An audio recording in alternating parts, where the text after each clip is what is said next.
pessoal, hoje nós vamos falar um pouquinho sobre a ovogênese. Veja, a ovogênese é um tópico, né, dentro do processo de gametogênese. Então, gênese significa origem. Na gametogênese, origem dos gametas, óvulo nas meninas, espermatozoide nos meninos. A ovogênese, ela é caracterizada pela origem dos óvulos. Então, é um processo que acontece somente nas mulheres, nas meninas. Muito bem, a gente não pode esquecer de dois conceitos fundamentais para entender o processo de ovogênese. O primeiro é que os gametas, eles surgem de células germinativas ou gônias, como nós chamamos, né? Espermatogônia, no caso lá da espermatogênese, aqui nós vamos chamar de ovogônias, no caso, né, aqui da ovogênese. E o outro processo que é fundamental para entendermos é a divisão pela meiose. Então, essas células, elas têm origem de um processo de divisão de meiose que vai ser importante reduzir a metade a carga cromossômica, porque um óvulo junto com o espermatozoide, ambas células haploides, ao fecundarem, formam um indivíduo, um zigoto diploide, ok? Muito bem, a ovogênese ela é dividida em 3 períodos. Veja, é um período a menos que a espermatogênese, não é mesmo?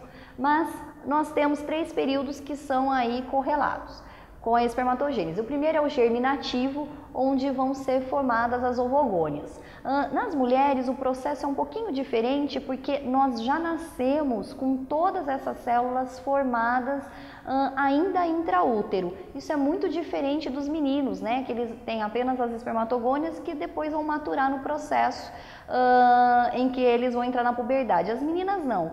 Nós já nascemos com todas essas células formadas ainda intraútero. Então, no caso, a ovogônia, ela cresce de tamanho, então quando ela cresce de tamanho, ela passa a ser chamada de ovócito 1 ou ovócito primário, ou de primeira ordem também pode ser.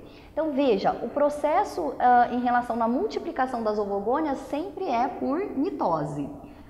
Aqui só ocorreu crescimento, eu não tive processo de divisão nenhuma, ou seja, as ovogônias e o ovócito primário, ambas células são ainda 2N igual a 46 cromossomos, isso eu estou falando de células gaméticas humanas, ok? No meu exemplo aqui. Muito bem, a partir então do ovócito primário, vai ocorrer o processo da meiose 1, ou a fase que é reducional, ou seja, vão ser formadas 2 células com a metade da carga cromossômica. Diferentemente dos meninos, uma célula ela vai continuar fazendo o seu processo de divisão e formar uma célula ativa. A outra célula ela fica muito pequena, com pouco citoplasma, então ela não vai ter condições de formar um ovócito capaz de ser fertilizado, de ser fecundado. Então, por isso que ao final da meiose 1, são formadas 2 células, só que uma nós chamamos de primeiro corpúsculo polar, o primeiro CP. Okay?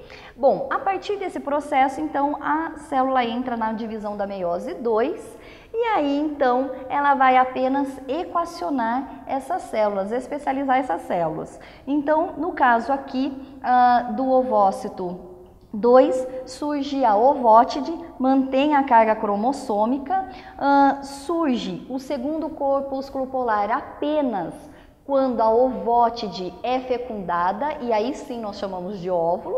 Então, esse segundo CP ele é uma indicação de que essa ovótide foi fertilizada.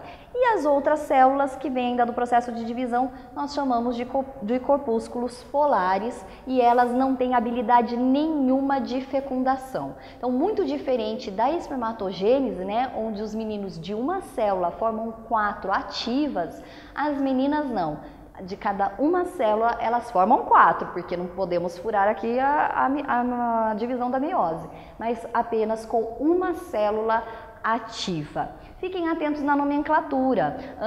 Ovótide e óvulos são 2 termos totalmente diferenciados. Ovótide, sempre relacionado com o final do processo aqui da formação da célula feminina, e óvulo sempre quando ele já foi fecundado. A mesma coisa o termo folículo. O folículo ele está relacionado com quando ele é primordial com o ovócito primário e apenas uma camada de células que vão proteger e vão nutrir a ovótide, e no caso o ovócito, perdão, e o maduro quando ele apresenta de 2 a mais células, camadas de células. Então fiquem atentos na nomenclatura para vocês não perderem as questões dos grandes vestibulares. Até o próximo encontro.